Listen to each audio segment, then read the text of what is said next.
Thomas here. So that right there is a John Deere 1025R. It is not my tractor. It is actually my wife's grandmother's tractor. But we're up here in Missouri on a trip looking for morel mushrooms and getting a few logs and everything.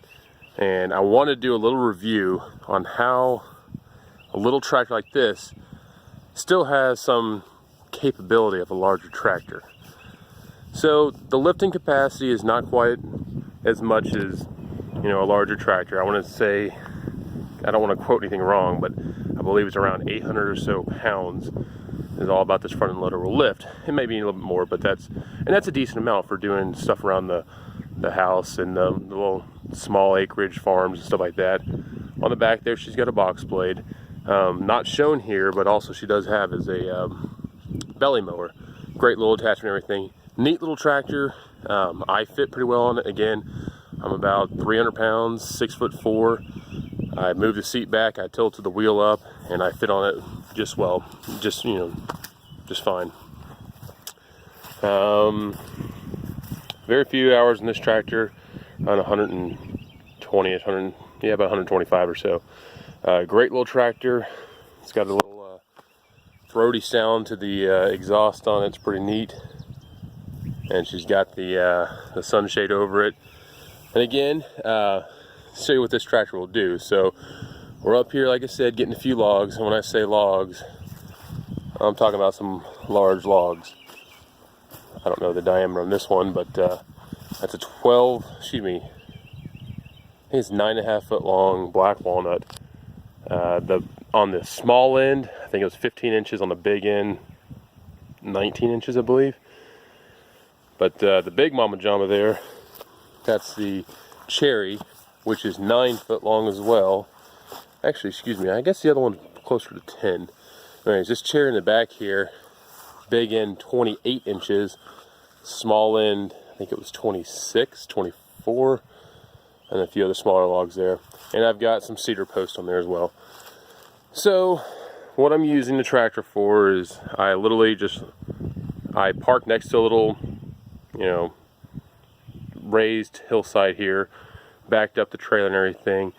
Use these cedar posts. I actually purchased a few down here in Missouri, or up here in Missouri I should say, at a great price. And then I'm actually using a few of them as a ramp. When I load that cherry, I actually had 2 on either side, so there's 4 posts in total, because rough estimates on that cherry log, I'm going to say 1,600 to 1,800 pounds. It was a beast. I've got a little video, hopefully I'll post with that, with this little tractor getting on there. And again, so this tractor was able to pull every one of these logs from clear out, I don't know, up to, one of them's 150 yards out, the other one's about 100 yards out. You can see we actually have some marking through the grass here and everything, but hooked up to a chain, just like this black walnut log here, and pulled it out. A few of them I was actually able to just kind of pull out and everything with, push out with the box blade. But long story short, small tractor, very capable though. 4-wheel drive, rear differential lock. I only had to use rear differential lock once or twice just to get going when I started moving up a hill with that larger cherry log. But the rest of them, no problem. Tractor handled well. It's pretty capable. So I'll show you what I'm doing here. I'll go ahead and get on the tractor and push it up on there. Now, one of my cedar logs or cedar posts has moved up a little bit further.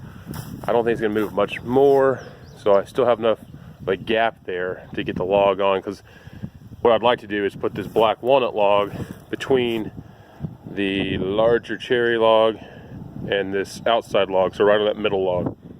It'll ride somewhere on there. And I'm going to be pretty heavy on this trip, but yeah, it looks good. Alright, so here we go. Again, this is a smaller tractor. It's a subcompact. I can move my knees around without hitting the wheel. If I do move all the way in, I am starting to hit onto this center console portion. I do have the seat all the way back. Let me double check. Seat's all the way back. So my legs do clear the dash. I mean, there's not a whole lot of room, but again, I'm 6'4", 300 pounds, and I do fit in this cockpit. The controls, very easy for the front end loader. Pretty smooth operation. It's a little bit smoother than what I had on my 3032E. A lot of the same functions, just different locations. Your PTO is just right here. It's the same John Deere, pop switch. The gear selector, same location. The parking brake on this one's a little bit different. You have this lever down here that you push up or down. So it's a little bit different than on the 3032E. Over the hood here, lots of room. You can see everything real easily. I mean, you don't feel like the hood's like encompassing all your view. So this is me looking straight forward, and I've got the bucket raised about 1.5 feet off the ground, so you can see everything. So here we go. Crank her up.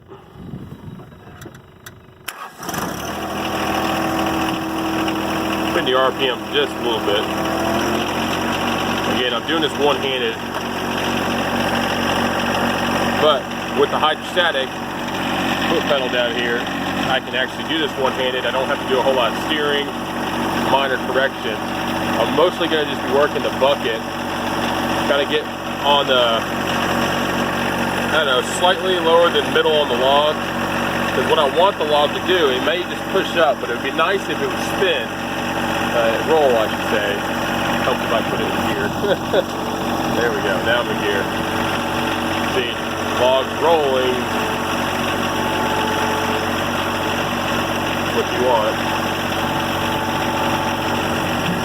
I'm just pushing it up there. Using the hillside.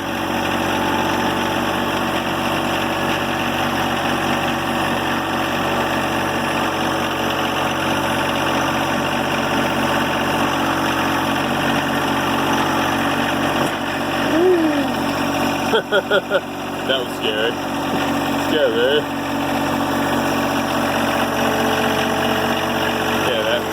I knew that was going to happen. I didn't think it'd go up that much. So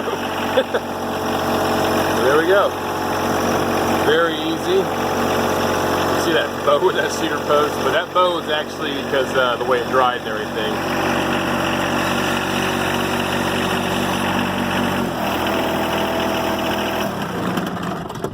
There you go.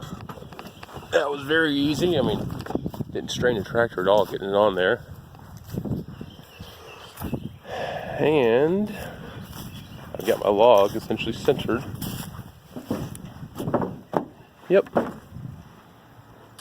So I've got a pretty good load here. Just be going back to my mill.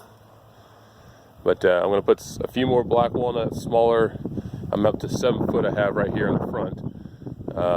Back here, I'm not going to go any further aft than this. My wheel wells are all beat up because of me being me. But what I'm going to do is I'll take out, it's going to roll down a little bit, but I'll take out the cedar post here. I'll probably get one more, the other black walnut log on top there, and then that's about all the weight I think I'm going to want to carry on this trailer right now.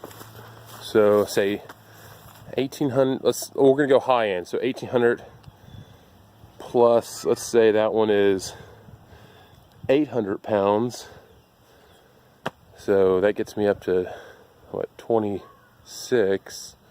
And then say another 1,000 pounds for the 2 cherries down below together. So that gets me up to 36.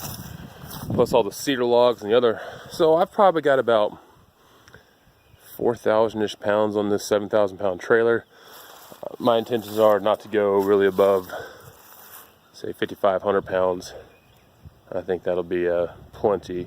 I'm going to be going over some hilly roads and everything, and I've got good tires on here, good bearings, but yeah, it just, with a load being, potential to move, such as these logs and everything, I'm going to strap it down, but I just don't like to, nearly max out the trailer. Plus, you got to take in consideration the weight of the trailer. Trailer being close to, say, 1,200 to 1,500 pounds. So I'm still within the envelope. Let's always be safe though. But very capable little tractor. I'm very impressed with it. It's a fun little tractor to use. Hope this is helpful for anyone who is looking at getting a John Deere 1025R. Thank you.